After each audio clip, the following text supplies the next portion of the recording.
Bonjour, nous voici de retour au pôle des métiers de Metz pour la deuxième journée de la semaine de l'excellence organisée par la Confédération nationale de la boulangerie et boulangerie-pâtisserie française. Hier, nous avons suivi les premiers candidats au concours des meilleurs jeunes boulangers de France et du trophée des talents du conseil et de la vente. Alors aujourd'hui, la deuxième fournée de candidats est déjà en train de passer les épreuves et je vous propose de ne plus attendre une seconde pour aller retrouver les trophées des talents du conseil et de la vente. Suivez-moi. On va arriver à la salle, on va faire moins de bruit. Il y a une candidate. On va demander comment ça s'est passé. Bonjour. Bonjour. Alors dis-moi Joanne, comment ça s'est passé? Franchement ça a été. Après les candidates qui sont passées avant, j'avoue qu'elles nous ont mis un peu la pression par rapport au jury. Le pâté lorrain, ça a été? Le pâté lorrain, j'ai fait une présentation très travaillée, ça faisait plusieurs semaines. Elles m'ont même dit que c'était excellent, elles m'ont félicité également. J'ai rappelé aussi les origines de ma ville avec des mouchoirs du Cholet, donc qui sont dans les thèmes de la nappe Vichy, qui est pique-nique en fait. Donc non, franchement, pareil sur ça, j'ai pas eu de coup de stress, c'était parfait. Il y a un truc que j'ai pas trop compris. Je vais aller demander à la présidente. Madame Picnard, c'est vous la présidente du jury donc de cette année. C'est pas la première année, je crois? Non, c'est pas la première année, ça commence à faire un petit peu.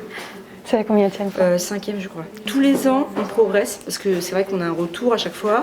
Donc on essaie de faire progresser, donc mettre en avant le pain, parce que c'est quand même le produit phare de notre métier. Et c'est vrai qu'on a une progression tous les ans. Là, cette année, on n'a pas beaucoup de candidats, malheureusement, mais là, on a du haut niveau, c'est vraiment très agréable. On essaye de valoriser énormément au niveau de la confédération de notre métier, parce que pour moi...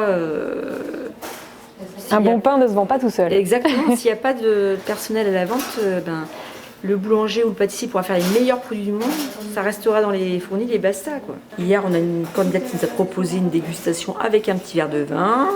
Là, on a vu beaucoup de travail en amont. C'est ça qu'on demande aussi, puisqu'ils ont toutes les fiches techniques pour travailler en amont, préparer leur décor. Donc là, il y avait beaucoup de travail.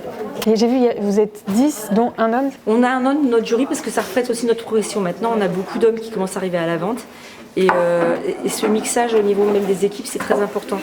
On aimerait bien en avoir un peu plus, ça serait bien. On a un groupe assez homogène.